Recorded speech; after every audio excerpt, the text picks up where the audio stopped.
안녕하세요, 여러분. 제가 정말 살다 살다 별일을 다 겪어봅니다. 제 나이 40대에 이혼녀가 될 거라고는 생각도 못했을 뿐더러 이런 추잡한 일이 저에게 벌어질 거라고는 상상조차 하지 못했습니다. 누군가에게는 속 터지는 이야기일 수도 있고 혹은 짠하게 들리는 이야기일 수도 있지만 여기다가 풀어놓지 않으면 제 명예 못 죽을 것 같아서 이렇게 이야기를 해봅니다. 참으로 지긋지긋하고 벗어나고 싶기만 했던 생활인데 막상 일이 이렇게 되고 나니까 어디로 가야 할지 길을 잃은 아이처럼 살게 되네요. 제 이야기를 끝까지 들어주신다면 저에게는 더할 나위 없는 힘이 될 것 같습니다.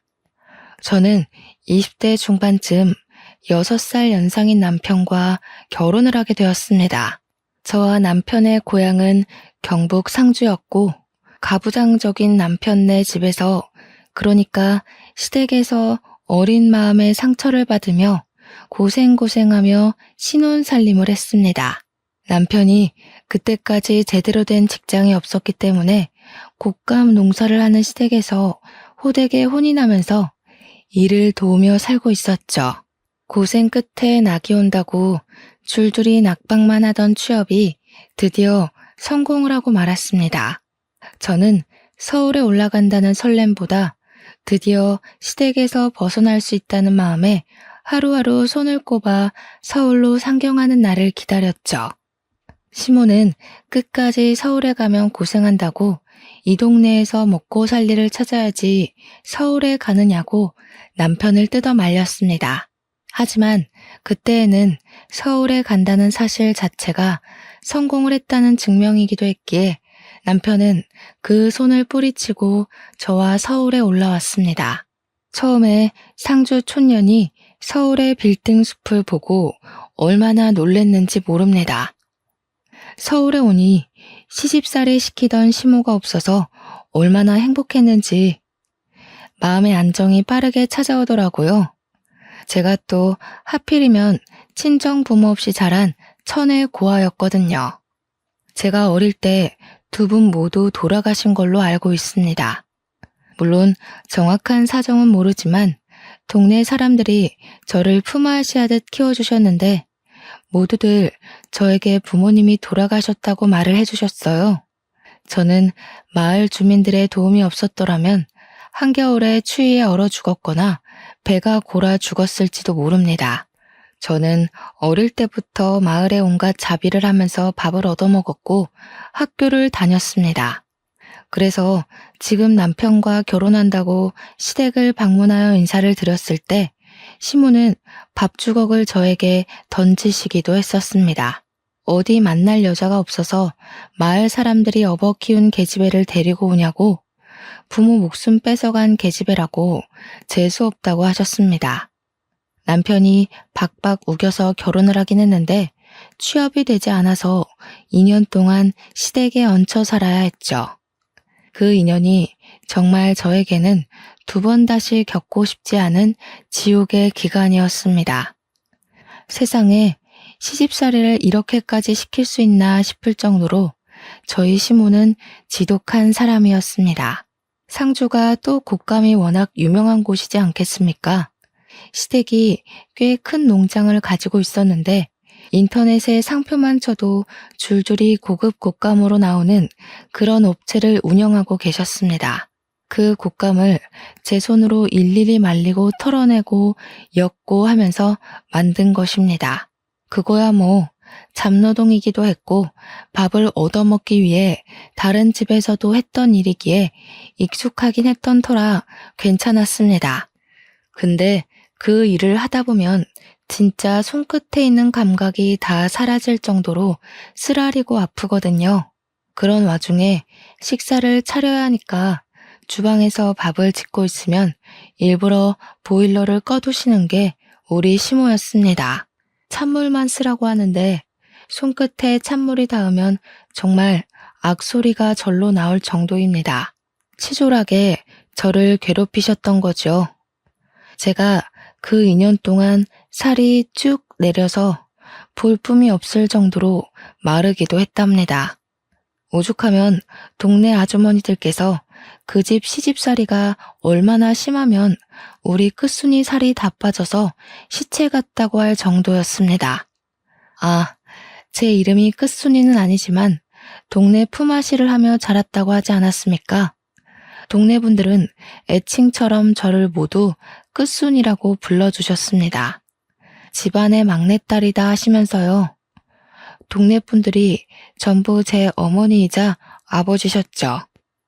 아무튼 서울에 상경을 하고 나니 세상에 이렇게 멋있는 사람들이 존재할 수 있나 싶더라고요.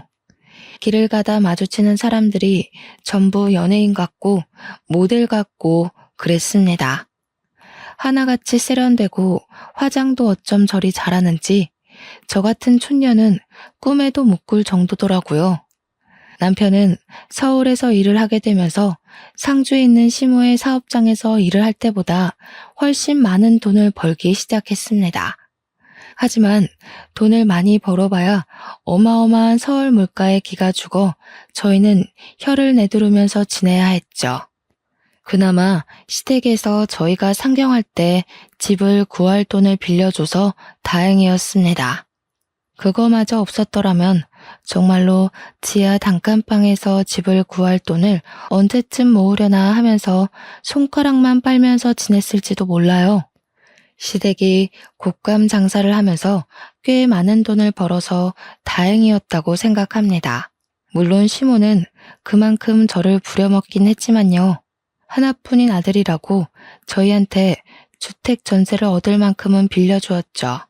그 돈을 담보로 저는 또 어마어마하게 시댁에 시달려야만 했습니다. 곶감 철이 아닐 때에도 무슨 일만 생기면 5시간 거리인 상주로 저를 몇 번이나 부르셨습니다. 한 달에 몇 번이나 왔다 갔다 했는지 정말 하루 걸러 상주에 내려갔다고 해도 과언이 아닐 정도였어요. 꽃감을 말릴 철이 오면 내려가서 일을 도와야 했기에 새벽같이 버스를 타고 상주로 내려갔고 시모가 만족할 때까지 일을 해야 했습니다. 당연히 남편은 서울에서 일을 해야 했기에 남편만 서울집에 덜렁 두고 가야 하는 일도 많았죠. 그러던 도중 저의 뱃속에 새 생명이 자라나고 있다는 사실을 알게 되었습니다. 몸에 미열도 있고 속이 메스꺼리고 머리가 아파서 병원에 찾아갔더니 산부인과에 가보라고 하더군요. 그날 남편의 손을 잡고 산부인과에 가서 임신 소식을 알게 되었고 저는 시댁에 연락을 드렸습니다. 제가 임신을 했다고 하니 시모가 저에게 당장 상주로 내려오라고 말을 하셨고 저는 마음을 졸이며 상주에 남편과 내려갔습니다. 시모는 남편에게 잠시 일을 좀 보고 올 테니 집에 있으라고 했고 저는 시모를 따라 나섰죠. 시모의 손에 이끌려 도착한 곳은 다름 아닌 점집이었습니다. 저는 왜 점집에 왔는지 이유를 몰라 시모를 쳐다봤습니다. 그러자 여기가 아주 용한 점집이라면서 군소리하지 말고 따라오라고 하시더군요. 점쟁이 앞에 저를 떡하니 앉히시더니 시모가 아들이요 딸이요 하고 묻는 게 아니겠습니까? 그러자 점쟁이가 인상을 팍 쓰면서 시모한테 당신 집에는 아들 기운이 없어? 라고 호통을 치시는 겁니다. 그 이야기를 듣자마자 시모가 갑자기 일어나라며 제 딸을 질질 끌고는 상주에 있는 작은 산부인과 앞으로 데리고 갔습니다. 병원에 가서 여기 애도 떼주지? 하는데 정말 제 온몸의 피가 차게 식는 듯 했어요. 아직 성별도 나오지 않은 작은 점 같은 아이를, 딸인지 아들인지 모를 아이를 어떻게 점쟁이 말만 듣고 그럴 수 있는지요. 시모가 병원 접수처에서 하는 이야기를 듣자마자 저는 놀래서 뛰어내려갔습니다. 시모가 뒤에서 거기 서라고 쫓아오는 소리가 들렸지만 섰다가는 큰일이 날 것 같았습니다. 신발이 한 짝 벗겨진 것도 모른 채로 내달려 공중전화 앞에 섰고 남편이 기다리고 있을 시모 집으로 전화를 걸었습니다. 남편이 받자마자 시모한테 이끌려 동네 산부인과에 갔는데 아들 아닌 것 같다는 점쟁이 말에 수술을 시키려 했다고 두서없이 말을 막 뱉었어요. 남편도 놀래서 제가 도망친 공중전화 앞으로 달려왔고 분노에 휩싸인 남편과 함께 시댁으로 돌아갔습니다. 시댁에 도착하니 시모가 마땅치 않은 얼굴로 저를 바라보며 혀를 끌끌 차고 있더라고요. 그 용한 점쟁이가 우리 집에는 아들 기운이 없다는데 계집이 나와서 어디다 쓸 거냐고 삿대질을 막 하시는 겁니다. 남편이 어디 그런 사기꾼의 말을 듣고 아직 전밖에 되지 않은 아이한테 나쁜 짓을 하려더냐고 같이 성을 냈어요. 그러니까 시모가 밖에서라도 아들을 낳아오라고 대는 이어야 하지 않겠냐고 자기 할 말만 하시더라고요.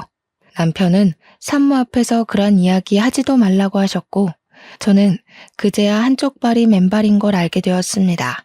달리다가 긁힌 건지 발이 상처투성이가 되어 있더라고요.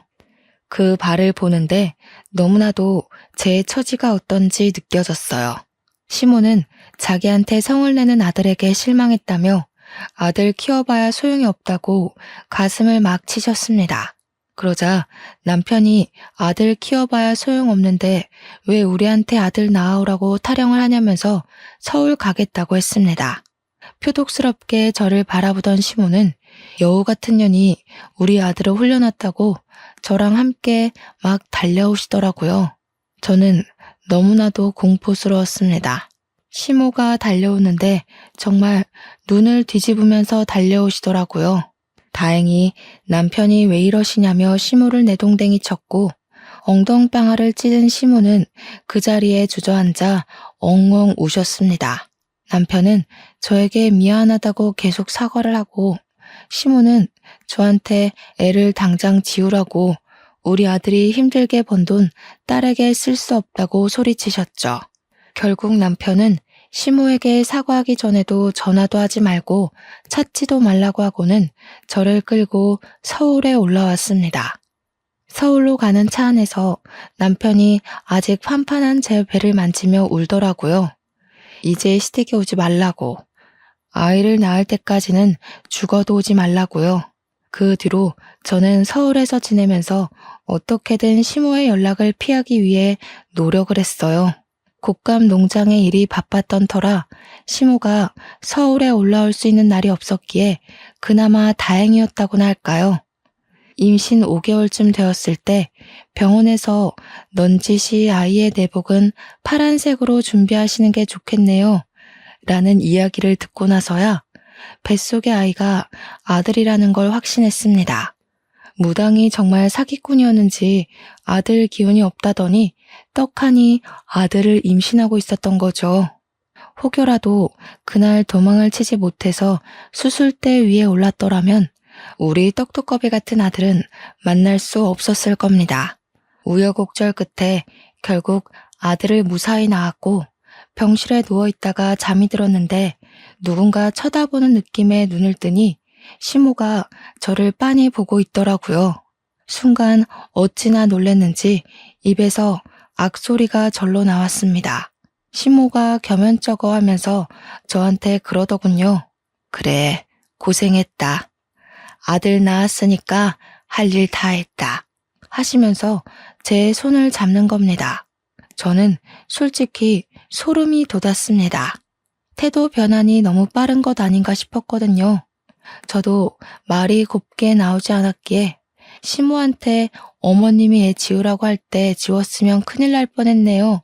하니까 시모가 눈에 쌍심지를 켜고 내가 언제 그랬어? 이러더라고요. 진짜 치매 검사라도 받으셔야 하는 거 아닌가 하는 생각이 들었죠.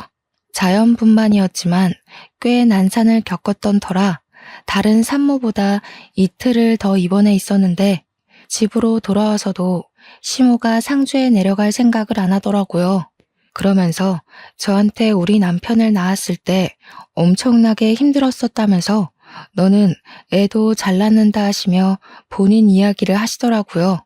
솔직히 저도 진통이 꽤 길었고 아이가 중간에 걸려서 나오지 않아 엄청 힘들게 애를 낳았었는데 시모가 제 노력은 몰라주고 그런 말을 해서 속이 상했죠. 시모는 아랑곳하지 않고 본인 이야기를 계속 이어갔습니다. 시모는 늦은 나이에 겨우겨우 시부와 결혼을 했고 아이가 바로 들어서지 않아서 고생을 했다고 하더라고요.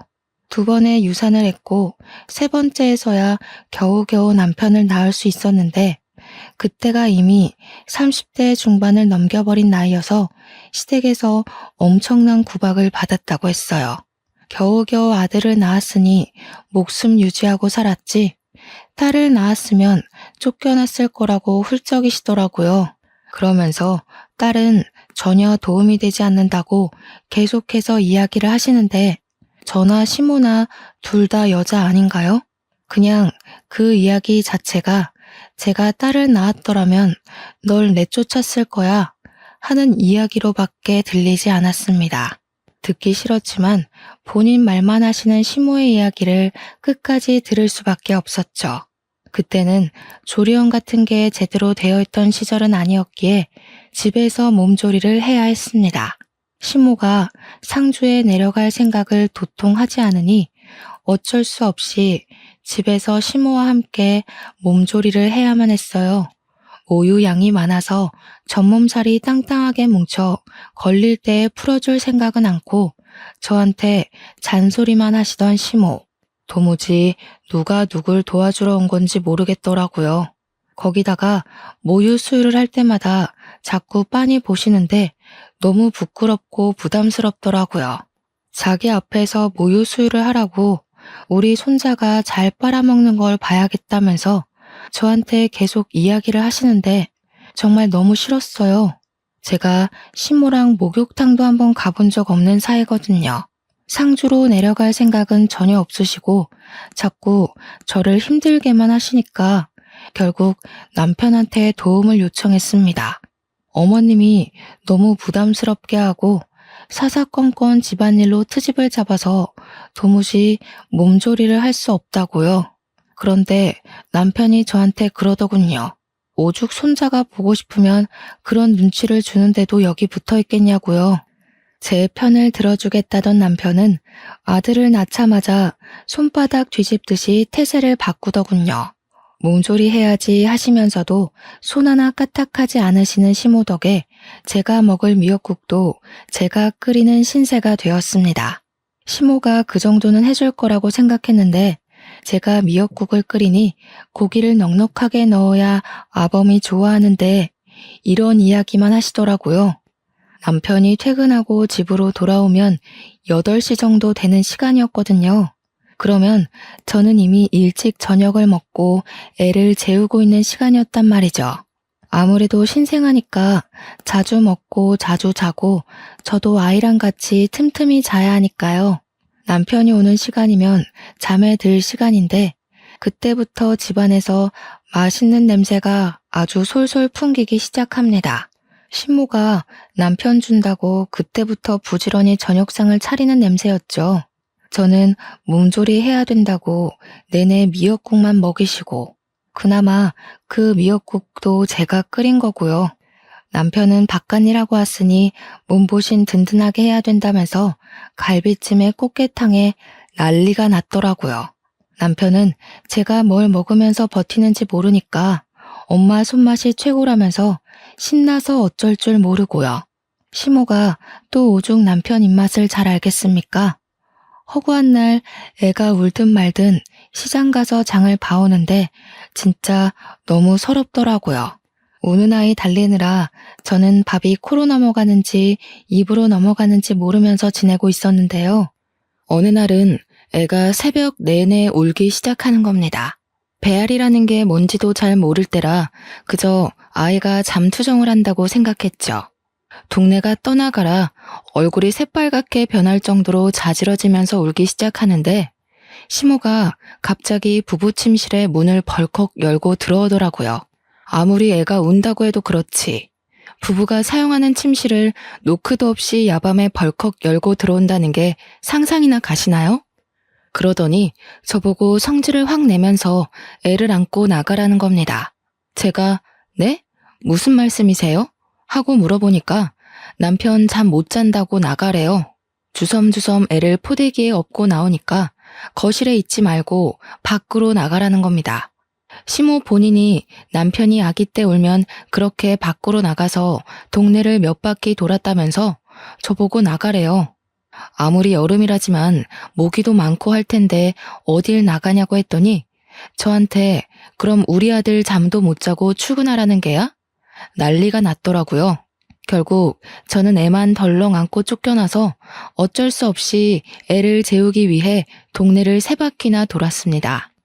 그 뒤로는 애가 밤에 울기만 하면 저보고 나가서 애 달래고 오라고 하더라고요.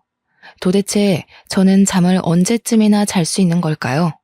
그렇게 몸조리도 못하고 동네 돌고 밥도 제대로 못 먹고 하니까 결국 제 몸이 망가져 쓰러지고 말았습니다. 병원에서 눈을 딱 떴는데 시모가 혀를 끌끌 차면서 이제는 또 몸이 허약해서 문제라고 하시는 겁니다. 저한테 그래서 둘째는 언제 가지고 언제 낳을 거냐고 돈 잡아먹는 귀신이 붙은 게 틀림없다 하시더군요. 병원에 이렇게 누워있으면 하루에 돈이 얼마가 깨지는지 알고는 있냐면서 저 때문에 남편만 고생하게 생겼다고 하는데 너무 서러웠습니다. 제가 엉엉 울고 있자 의사가 들어오더니 안 그래도 쓰러진 사람인데 자꾸 울면 탈수 온다고 물 많이 마시라고 하더라고요. 그러면서 하는 말이 출산한 지 얼마 안 돼서 영양분을 골고루 많이 섭취하셔야 되는데 영양분이 모자라대요. 현대 사회에 영양실조로 쓰러져서 실려오는 사람이 몇 없다고 잠도 못 자고 지금 몸이 말이 아닌 상태라고 하더라고요. 그러면서 멀찍이 있는 제 남편한테 육아도 도와주시고 몸조리도 도와주셔야지요 하더라고요. 생판 남인 의사 선생님도 제 편을 들어주는데 진짜 너무 서러우니까 아무 말도 못 하겠더라고요. 근데 남편이 거기서 뭘 하는 줄 아세요? 고기 반찬을 그리 먹는데 왜 영양실조가 오지? 하더이다. 악에 바친 제가 막 이야기를 했어요. 그 고기 반찬 어머님이 넣어놔 주지 나는 미역국만 먹었다고. 당신이 미역국 안 먹는 거 알자마자 미역국에 고기 조각도 못 넣게 한다고 막 소리를 질렀습니다. 시모가 저한테 미친 개야? 하면서 난리를 치는데 의사가 고개를 절레절레 흔들면서 고기 많이 드세요 하더라고요. 그날 수액을 다 맞고 퇴원을 하려고 하는데 시모가 보이질 않더군요. 어머님 어디 갔냐 물어보니 상주로 내려가셨다고 남편 보기 부끄러워서 도망을 가신 겁니다. 그 뒤로는 남편이 의사 말이 마음에 걸렸는지 고기 사 먹으라고 돈을 막 쥐어주더라고요. 그래서 원 없이 고기 구워 먹었습니다. 아들이 100일쯤 지나니까 육아도 할만하더라고요.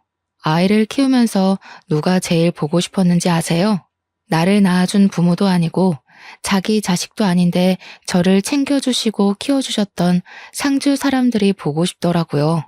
우리 끝순이 끝순이 하면서 저를 정말 막내처럼 챙겨주셨던 그 어르신들이요. 산후 우울증이라는 게 이렇게 찾아오는 건지 꿈에도 몰랐습니다. 하루 종일 쳇바퀴 돌듯이 아이가 일어나면 분유를 먹이고 눈 맞추고 놀아주다가 또 분유를 먹이고 울면 달래주고 하루 종일 그러고 있으니까 너무 우울하더라고요. 남편은 바빠서 주말에도 출근하기 일쑤였고 바깥 바람을 제대로 쐬지 못하니 너무 답답했어요. 남편이 돈을 많이 벌어다 주면 뭐합니까? 돈을 쓸 시간이 없는데. 그렇게 아이가 태어난 지 5개월이 지났을 무렵 시댁에서 어김없이 저를 찾는 전화가 걸려왔습니다. 겸사겸사 애도 보고 싶고 제가 할 일이 있으니까 상주에 애 데리고 내려오라고 하시더군요.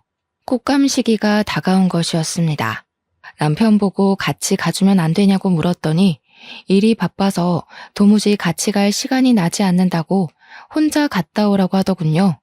저만 홀로 갓난아이를 업고 짐을 싸서 5시간을 버스를 타고 내려갔습니다. 상주에 도착을 하고 나니 시모가 바로 애부터 빼앗아 들고는 저에게 일을 하라고 하더군요. 시모는 손자를 보느라 정신이 나간 사람처럼 굴었고 저는 하루 종일 쪼그려 앉아서 일을 해야 했습니다. 그러다가 아이가 배고플 시간이 되어 분유를 주러 갔는데 시모가 곶감의 속을 숟가락으로 살살 긁어서 아이에게 먹이고 있는 게 아니겠습니까? 이도 없는 아이한테 아직 이유식도 시작하지 않은 아이에게 곶감을 주다니. 이게 무슨 짓인가 싶었어요. 제가 너무 놀라서 어머님 하고 소리를 지르자 시모가 무슨 유난을 그리 떠냐고 오히려 저한테 뭐라고 하더라고요.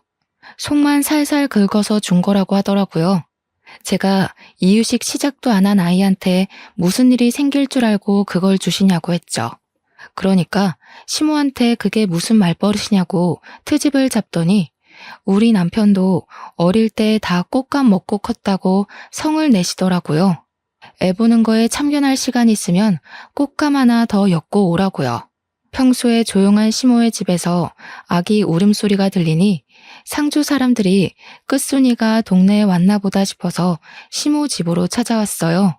아이가 누굴 닮았나 궁금하기도 했다며 하나같이 저한테 우리 끝순이 고생했다고 토닥여 주시더라고요. 저를 보고 싶어서 오셨다더니 용돈도 한아름 준비해서 오시는 거예요. 아이를 낳았을 때 고생했을 텐데 이제야 용돈도 준다면서요. 우리 시모한테도 못 받아본 돈이라 너무 소중해서 감사하다 인사드리고 가슴팍에 넣어놨는데 시모가 그 돈 내놓으라 하더라고요. 제가 받은 건데요. 하니 우리 손주 낳아서 받은 돈 아니냐고 말도 안 되는 소리를 하면서 그 돈 내놓으래요. 우리 시모 진짜 부자거든요. 시부 돌아가시고 모든 사업장 시모가 받아둔 터라 진짜 알짜배기 부자란 말이에요. 이 곶감 농장 나중에 다 손자 거 될 거라면서 그러니 손자한테 들어오는 돈은 자기가 챙기는 게 맞는다며 돈 내놓으라고 하는데 말이 되나요? 결국에는 제가 돈 가지고 있으면 땀만 먹고 도망갈까봐 내놓으라는 것이었습니다. 오죽하면 옆에서 우리 아들 귀엽다고 보고 있던 동네 아줌마가 시모한테 삿대질을 막 하더라고요. 뺏을 게 없어서 끝순이한테 준 용돈을 뺐냐고 할머니 성격 고약하다고 하면서요. 그랬더니 시모가 또 씩씩거리면서 자네는 뭔데 집안일에 참견이냐고 성질을 버럭 내시대요. 그렇게 한 일주일 있다가 서울에 돌아오니 그 사이에 잘 쉰 건지 남편 때깔이 곱더라고요. 술 냄새가 진동을 하는데 오자마자 저한테 해장국 좀 끓여달라고 하길래 해장국을 끓여줬어요. 결혼 전에는 저 없으면 죽겠다고 난리를 치는 통에 결혼까지 했건만 애 낳고 나니까 제가 날개옷 잃은 선녀같이 느껴지나 봐요. 제가 시댁에서 당하는 일들은 하나도 신경 써주지 않고 자기가 세상에서 제일 바쁜 사람인 줄 알고 살더라고요. 그렇게 겨울이면 상주에 내려가서 일을 하고 애는 쑥쑥 자라나고 몇 년을 보냈는지 모르겠습니다. 애를 낳은 게 겨우 20대 중반이었는데 벌써 40대를 넘긴 나이가 된 거죠. 우리 아들은 중학생이 되었고 서울 애들 사이에서 공부도 곧잘 따라가 중상위권 성적을 유지하면서 지내고 있었습니다. 저는 꼬부랑 글씨를 아무리 봐도 모르겠던데 우리 아들은 저한테 차근차근 설명도 참 잘해주더라고요. 나중에 선생님 되는 게 꿈이라면서 열심히 공부할 거라고 했어요. 얼마나 기특하고 예쁜지. 아들이지만 참 순수하고 얌전한 놈이었죠. 하지만 그 행복은 얼마 가지 않았습니다. 집에 큰일이 생기고 말았죠. 바로 평생 동안 저를 괴롭히고 정정하게 살 것 같았던 우리 시모가 풍으로 쓰러지게 된 겁니다. 처음에는 거동도 제대로 못하시는 바람에 집에서 수발을 들어줄 사람이 필요해졌어요. 아들은 중학생이고 남편은 직장 때문에 움직일 수 없고 저 또한 집안일을 챙겨야 하는 입장으로 시모 옆에 내내 붙어 있을 수가 없었기에 간병인을 구했습니다. 그런데 시모의 성격이 어찌나 괴팍한지 다들 대충 아시잖아요. 간병인들이 도무지 버텨내지를 못하는 겁니다. 시모가 사사건건 입만 살아서 트집을 잡아대고 욕을 해대고 하니까 간병인들이 도망을 간 거예요. 한 달 동안에만 3명의 간병인이 도망을 가게 되면서 결국 남편은 저에게 부탁을 하더라고요. 애는 공부를 해야 하고 자기는 일을 해야 하니 집에서 그나마 시간이 남는 저보고 수발을 들어달라고요. 이게 사실 부탁인지 명령인지는 잘 모르겠지만 남편이 해달라고 하는데 제가 어떻게 거절을 하겠습니까? 결국 제가 짐을 싸서 상주로 내려가게 되었습니다. 서울에 언제 올 수 있을지 기약 없는 상주행이었죠. 제가 내려가니까 누워서 꼼짝 못 하시던 시모가 잘 왔다고 하시더라고요. 그동안 간병인들이 어찌나 하는 일이 없던지 속이 답답할 지경이었다면서 일은 우리 며느리가 잘하지 하시는데 무섭더라고요. 그 말이 칭찬이 아니라 앞으로 내가 널 부려먹을 거다 하는 경고같이 느껴졌어요. 순간 신혼 2년 동안 시집살이를 했던 일들이 새록새록 떠오르대요. 그렇게 옆에서 병수발을 들면서 시모가 거동을 조금씩이라도 할 수 있도록 시모를 끌어안고 움직이기 시작했습니다. 시모가 한번 쓰러지고 나니까 화내는 기력도 예전만치 못한지 저한테 잔소리도 하도 줄이시더라고요. 물론 이렇게 수그러들기까지 꽤 시간이 흐르긴 했죠. 간병하겠다고 내려간 첫날 오줌 누는 요강을 제때 비우지 않았다고 그 요강을 저한테 던지셨거든요. 안에 가득 차 있던 소변을 뒤집어 썼을 때는 정말 화가 머리끝까지 나서 시모한테 소리를 고래고래 질렀습니다. 어머님, 이러시면 저 밥도 안 하고요. 요강도 비우지 않을 거라고요. 아예 서울로 가서 나몰라라 하고 지낼 겁니다. 했더니 깨갱 하시더군요. 제가 정말 짐부터 싸고 아무것도 하지 않자 저한테 처음으로 미안하다고 먼저 사과까지 하셨습니다. 그 뒤부터는 시모의 재활을 위해 힘을 썼죠.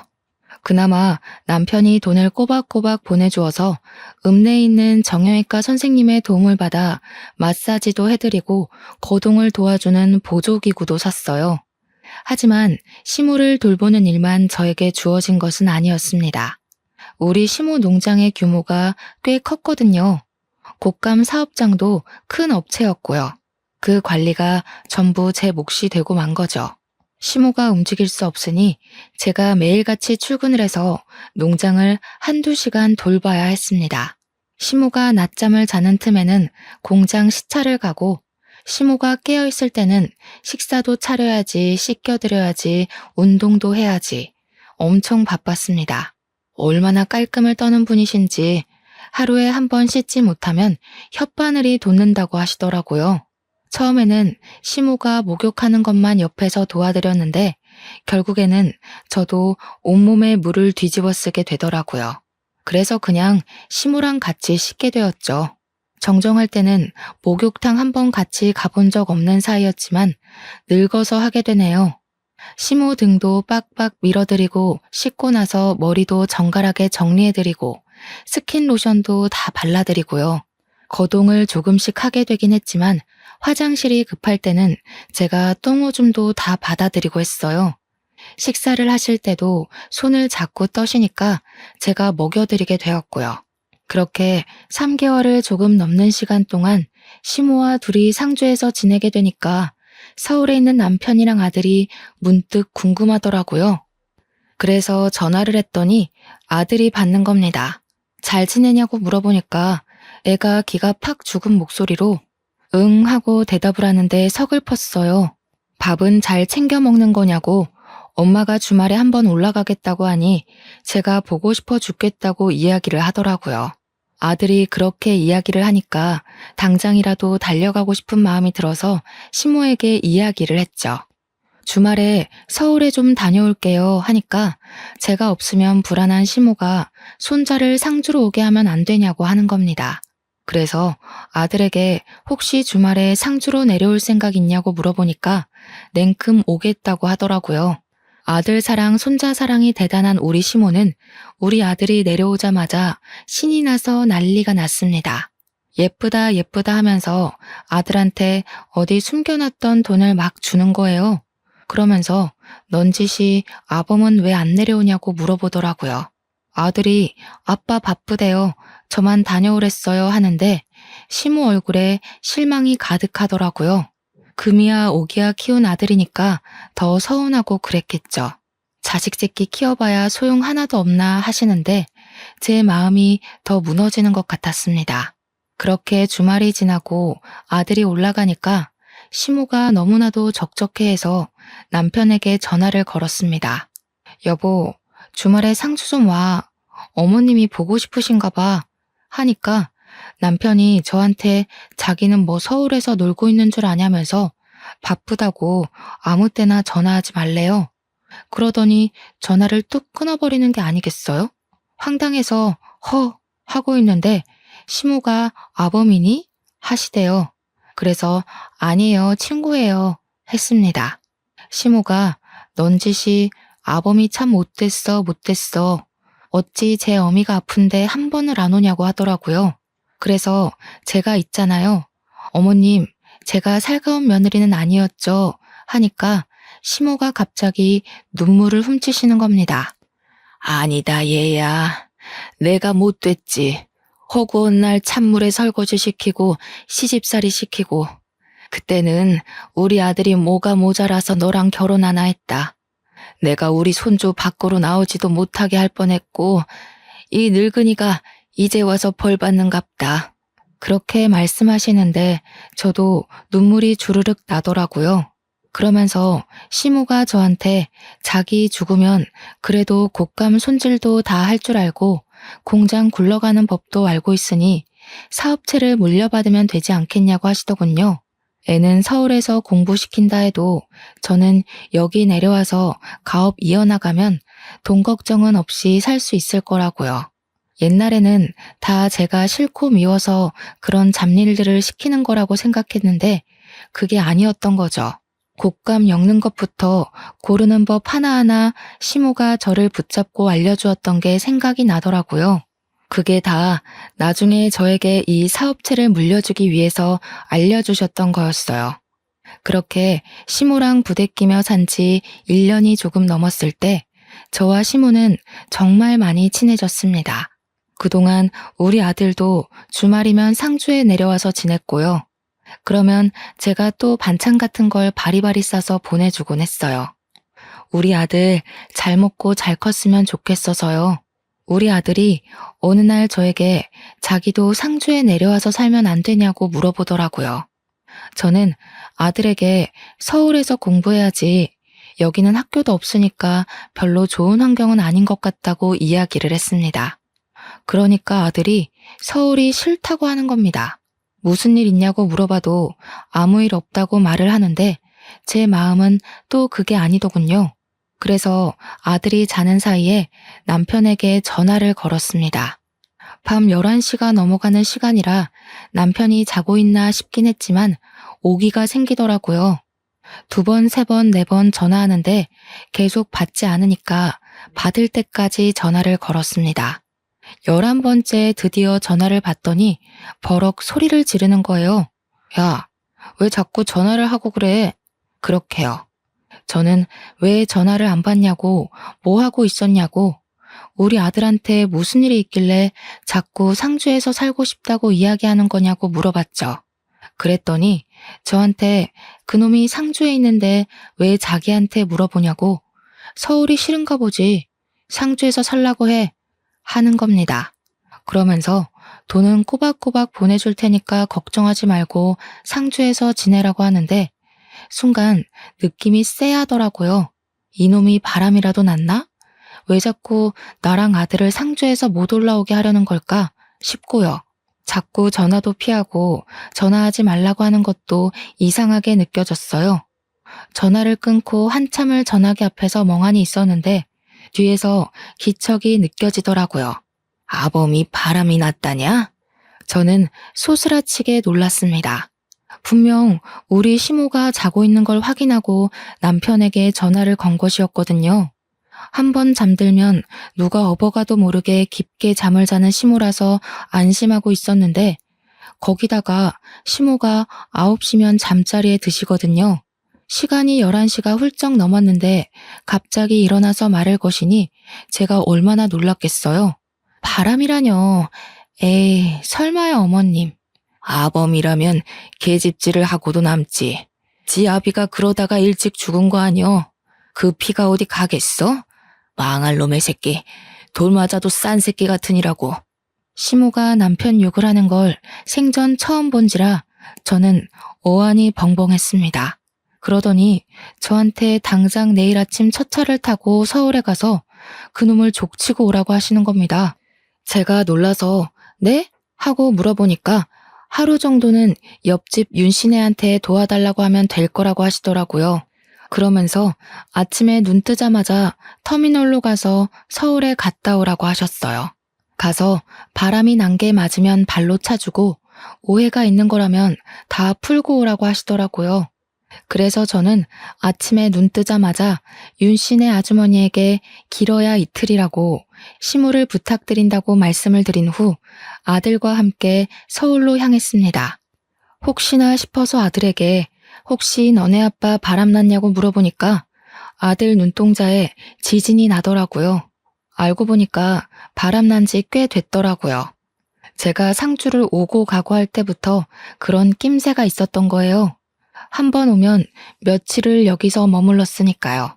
그 사이에 집 밖에서 자고 여자를 만나고 했던 거죠. 아예 제가 상주로 내려온 이후에는 집까지 여자를 들이더랍디다.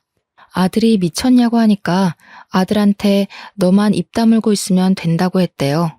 저희가 올라간 날이 토요일이었는데 일요일까지 있을 거라고 남편은 알고 있을 테니까 분명히 집을 차지하고 있을 거란 생각이 들었습니다. 그래서 서울에 도착하자마자 집으로 달려가서 문을 벌컥 열었어요. 현관에 난생 처음 보는 하일이 있더라고요.